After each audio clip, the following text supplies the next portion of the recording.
नमस्कार मित्रों, आपका स्वागत है उस पावन मंच पर जहां हम केवल कथाएं नहीं सुनाते, जीवन को समझते हैं, मृत्यु से प्रश्न करते हैं और आत्मा के सत्य से साक्षात्कार करते हैं।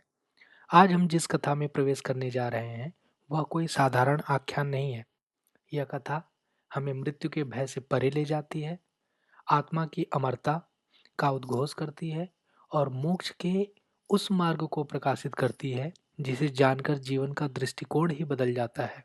जी हाँ, यह दिव्य संवाद कठोपनिषद से लिया गया है। कृष्ण यजुर्वेद से संबंध वह उपनिषद जिसे वेदांत का हृदय कहा गया है। इसमें एक बालक नचिकेता और स्वयं मृत्यु के देवता यमराज के बीच हुआ संवाद हमें यह सिखाता है कि सांसारिक सुख क्षणभंगुर है, पर आत्मा शाश्वत है। न उसका जन्म होता है, न उसकी मृत्यु। यदि आप जीवन और मोक्ष को समझना चाहते हैं, तो यह कथा आपको अंत तक सुननी ही चाहिए। जी हाँ मित्रों, नचिकेता एक अत्यंत बुद्धिमान, जिज्ञासु और सत्यनिष्ठ बालक था। उनके पिता ऋषि वाजिरसवा ने लौकिक यश और स्वर्ग की प्राप्ति के उद्देश्य से विश्वजित यज्ञ किया। इस यज्ञ में यजमान को अपनी संपूर्ण संपत्ति दान करनी होती है।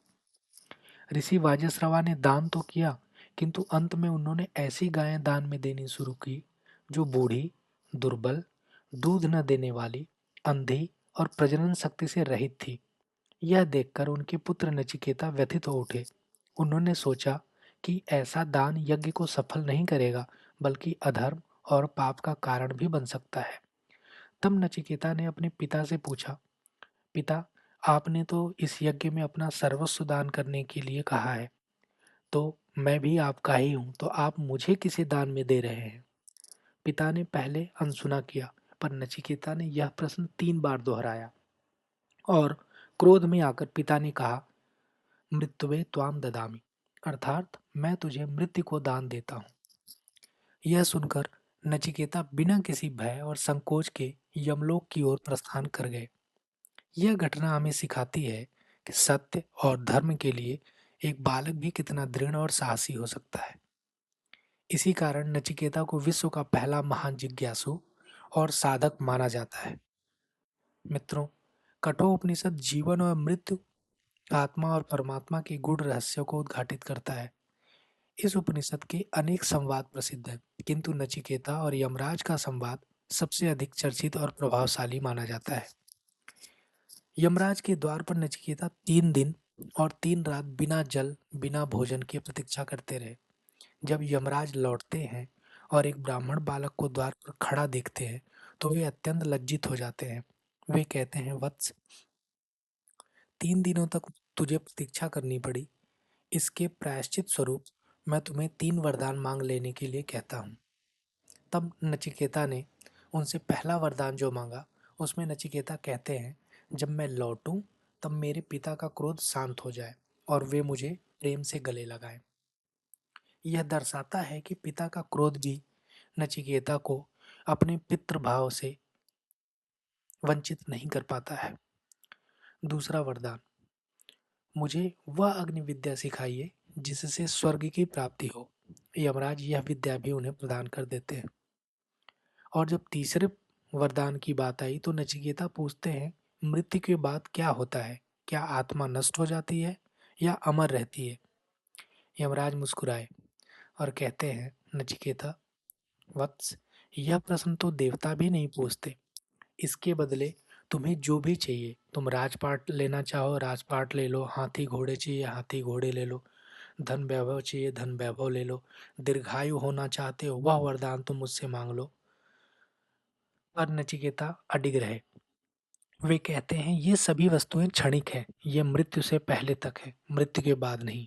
मुझे वह जानना है जो मृत्यु से भी परे है।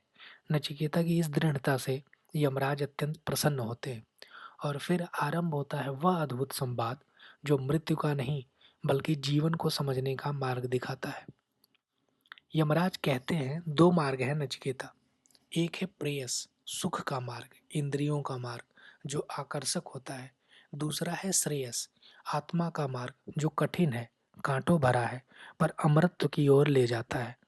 फिर वे बताते हैं, आत्मा न जन्म लेती है न मरती है, वह अजन्मा, अविनाशी और शाश्वत है। न कोई उसे मार सकता है, न वह किसी को मारती है।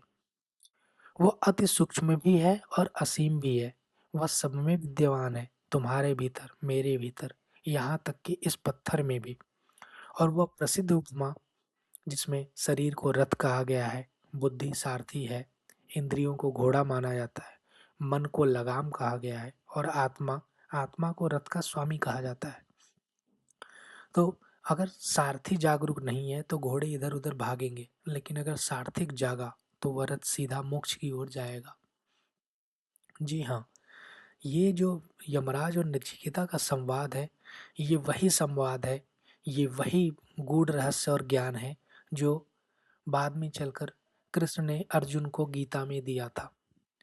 अगर आप जानना चाहते हैं कि यह जो गीता रहस्य है कब कब और किसने किसको किसको दिया है, तो इसके लिए हम एक अलग से वीडियो बनाएंगे जिसमें ये सारी बातों को आपको बताएंगे।